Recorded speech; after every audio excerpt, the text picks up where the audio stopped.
hello everyone good morning आपनालोকৰ কাৰণে good morning কিন্তু মোৰ কাৰণে আজি বহুত বেড মৰ্নিং হল কিয়নো আজি ৰাতিপুৱা শুই উঠিয়ে দেখিছো যে একদম গুটেই চাৰিওফালে বানপানীয়ে ভৰ্তি হৈ আছে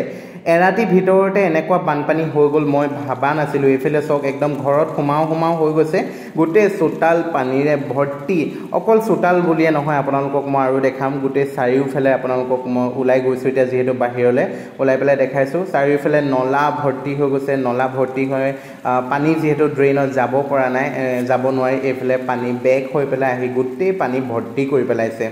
কিছুদিনৰ আগতে যেহেতু আপোনালোকে দেখিছিলে বানপানীয়ে কি পৰিস্থিতি আনিছিলে ডিব্ৰুগড়খনত আকৌ এতিয়া আজি ৰাতি ভিতৰতে এনেকুৱা এটা পৰিস্থিতি হ'ব বুলি ভাবা নাছিলো যেহেতু বলক আপোনালোকক ভিতৰলৈ লৈ যাওঁ যেহেতু মোৰ এফালে আগফালৰ ৰুম মাজৰ ৰুমত এফালে পানী সোমোৱা নাই এইফালে পাকঘৰত দেখিছে না পানী সোমাই গৈছে কিদৰে মই ৰাতিপুৱা শুই উঠি একদম চক খাই গলো আজি প্ৰথমবাৰ ইমান পানী হৈ গল আৰু আহি পেলাই পাকঘৰলৈকে পানী সোমাই গৈছে আপোনালোকে নিজে চক বেক সাইডৰ পৰা পানী কোন ফেলেদি সোমাইছে কেনেকৈ সোমাইছে একো ধৰিব পৰা নাই গুটে পাকঘৰৰ ভিতৰত পানী সোমাই গল আৰু গুটে বস্তু তিতি গল বহুত কষ্ট হল অকল পাকঘৰত বুলি নহয় বলক গুটে ৰাস্তাও দেখাম আপোনালোকক এইফালে মই উলাই আহিছো আগফালে ৰাতিপুৱাতে আজি উলাই আহিছো আপোনালোকক দেখাম বুলি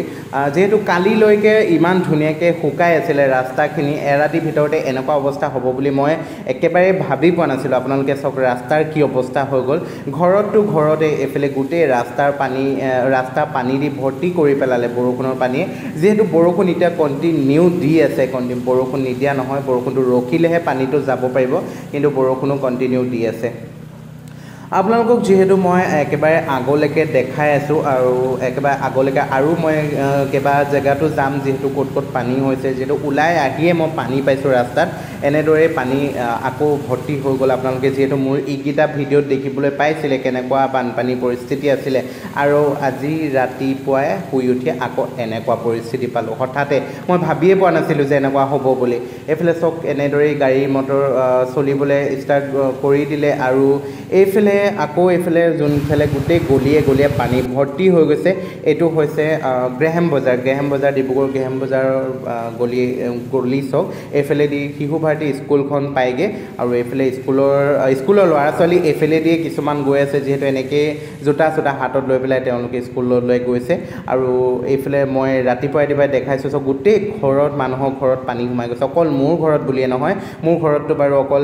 এটা ৰুমত সোমাইছে বা এটা পাকঘৰত সোমাইছে আৰু মানে বাকি বাহিৰত আহি দেখিছো যে বাকি মানুহবিলাকৰ কেনেকুৱা পৰিস্থিতি হৈছে গুটে ঘৰত মানে একদম পানী সোমাই ৰাস্তা আৰু বানপানী সমান হৈ গলগে এতিয়া আহি গৈছো একেবাৰে আমাৰ মাথৌৰি কাষত এইফালে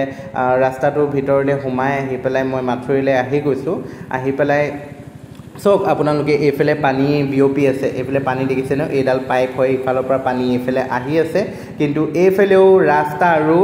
নদী সমান হৈ গৈছেগে এটো সক আপোনালোকে ৰাস্তাৰ পৰা কি দৰে পানী বাগৰি গৈ আছে ইমান স্পিডত ইমান বেছি পৰিমাণে পানী বাগৰি গৈ আছে আপোনালোকে দেখিবলৈ পাইছে নদী আৰু ৰাস্তা একেবাৰে লেভেলটো সমান হৈ গৈছেগে এইফালে মানুহবিলাকৰ ঘৰত কি পৰিস্থিতি হৈছে আপোনালোকে সক বাৰু হিটু সাইডেটো আপোনালোকক নকওঁ বাৰু কিন্তু এই সাইডে অলপ বেছি অকমান ভয়ংকৰ হৈছে যেহেতু পানীয়ে আৰু এইফালে আহি গৈছো এতিয়া মই